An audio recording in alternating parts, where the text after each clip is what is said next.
we've got a very science-centric Geek Week Yay! news this week because, you know, they're just too cool to pass up. We're going to start off with the Navy.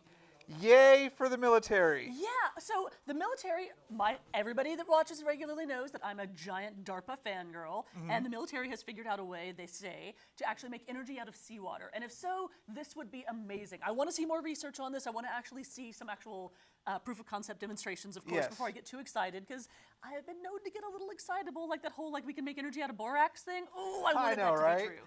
So the whole idea that you can make fuel out of seawater just baffles me, because why didn't they try? I mean, how long did they think about this? Because this is like common sense. You've got boats. Here's the thing, though. I mean, seawater is more than just the salt and whatnot. So you've got all the particulate, you've got the fish. You don't want to be killing everything out there. Plankton, the base of the biosphere. Is it going to be dolphin-free seawater?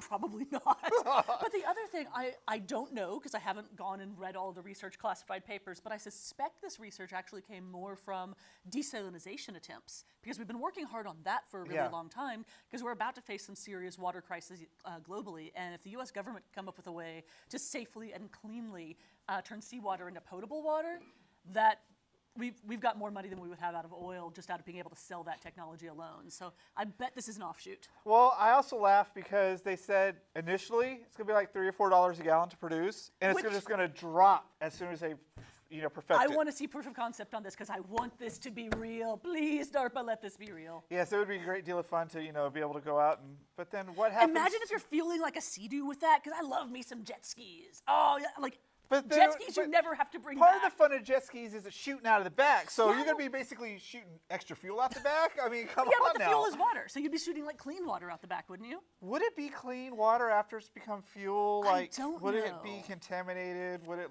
kill Nemo? Any of you out there that know more about this than us, say something in the comments, because as you can tell, we're kind of excited by it. Very excited. So there is the initial paperwork they have, and nobody reported on it, which I thought was the most amazing thing.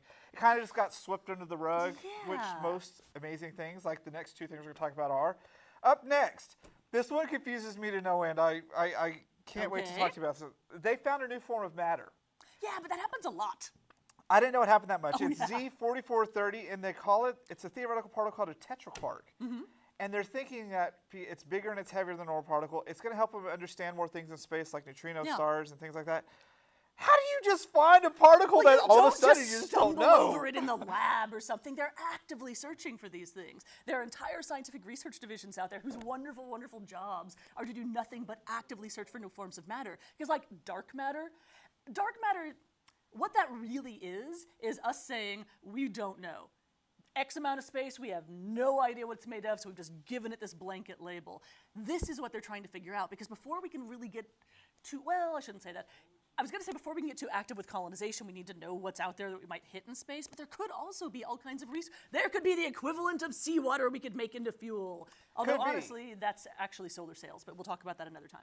And so, new matter, I'm like, yay, science, but honestly, I mean, how hard is it? I mean, it's incredibly hard. Matters that big, As recently as the 90s, scientists were saying, that's it, we're done, we've discovered everything there is to discover. From here, it's just going to be iterations. And I love, love, love the fact that there's excitable scientists out there like, I don't think so. It's just we picked the low-hanging fruit, but there's a lot of stuff underneath it. So my question about this was, I had read a report about how we keep finding new matter comes in on the asteroids that burn up in the atmosphere.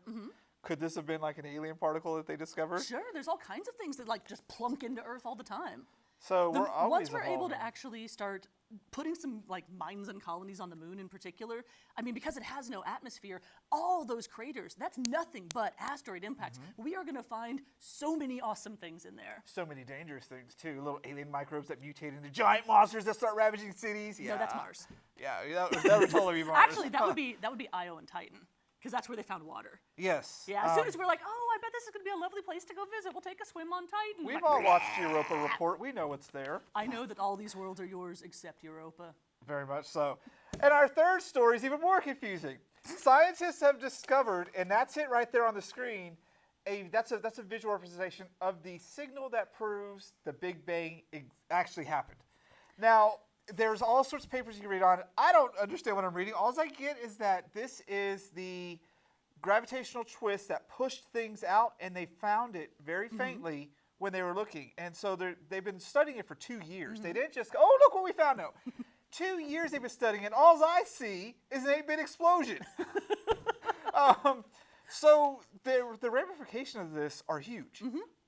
Honestly, since it's an 8-bit explosion, the ramifications could be that we're actually all living in a very low rendering universe, and we're just Sims running around. Yeah, so I don't know how they found it, or I mean, because there are people actively searching for this all the time. I don't think they were These actively people searching called for scientists this. exist. I think this was an accident, from what I remember reading. Okay. But they've been doing their research, and they're continuing their research, and this is their preliminary findings you can read online, that yes, the Big Bang happened. We all came out of a big explosion of something, and this is proof. As weird as it looks like, I just want to take Zelda through it and drop bombs and throw boomerangs, you know? Seriously, awesome stuff. I just don't get it. What do we got next? All right, so that's it for the science news. Up next is not really good news, but maybe. They're making Barbie into a live-action movie. I'm and done. There goes Chris-Rachael. She is done. I don't get it because, one, Barbie's confusing, all right? You've got a... The guy with the penis is like, look, I don't get this Barbie thing. No, I get Barbie, but when you look at the Barbie brand, she has like 5 million jobs. She comes in white, black, Asian. There is Ken sometimes there, Ken sometimes not there, and everything is pink. Yeah. Her car is pink. She's got a great big house that's pink. What are they going to do? Like, is Barbie going to have... no idea. There have been straight-to-video Barbie cartoons. Bad. There have been some bad straight-to-video, not straight-to-video, but like some really bad games that were supposed to be like... Barbie Horse Adventure. Yeah, gaming for girls. He was like, wow, this is insulting to humanity in general that this even exists. There is so much to hate about this. There's just so much to hate. If you, can we just have another Disney movie instead, please? I don't understand why they said, I know they're doing Jim. We talked about that last week, which Jim I can see. will be fun. But Barbie? I mean, what's the whole point of the movie? She's got to find a purse that matches her shoes? I mean, come on. Well, and on top of that, I mean, I'm sure everyone has seen the whole, like, Barbie is anatomically impossible, so how close are they going to try and get to actual Barbie's, measurements? That's going to be a great... I didn't even think about that. Yeah. There's several crazy people. This one Russian woman comes to mind who've undergone multiple plastic surgeries to try and make themselves look like Barbie. And yeah, even men were like, no. There's something wrong when your eyes look that way. So well, also just the whole rest of the body doesn't look it's not right. You can tell something's wrong. So maybe they'll hire them to be Barbie, but... I don't know. I just don't see it happening in a way they want it to, but they're really going to go forward with it. Here's the sad thing. They will make money off of it. They're going to make money off of it regardless, and so I think they just don't care. I guarantee everything for the marketing is going to be pink. Oh, yeah. And so, our last story of Geek Week news is HBO has just signed a deal with Amazon. Here goes Chris-Rachael again. Okay. To be the exclusive on-demand video partner, kind of like, you get things on Netflix. But here's what I don't get. Okay, HBO is so crazy. It's 3 years after they're done, basically, with the series. Here's what's going to happen with that. Yes, they will get a couple people like, hey, I heard Rome was good. Maybe I should watch that. Because it's all part of your Amazon streaming package.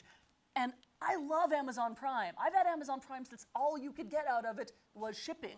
And it was totally worth it then, and it's even more worth it now. But you know what this is going to do? This is going to just encourage more and more people to pirate HBO shows. I happen to have HBO, so I'm one of the few people, I might be the only person in this building that watches it with a license. When I go to other people's houses to watch Game of Thrones, it's like, 20 minutes late, okay, we've got somebody's streaming password here, pull it on up. You've got one too, right? Like, yeah, next week you can do me, whatever.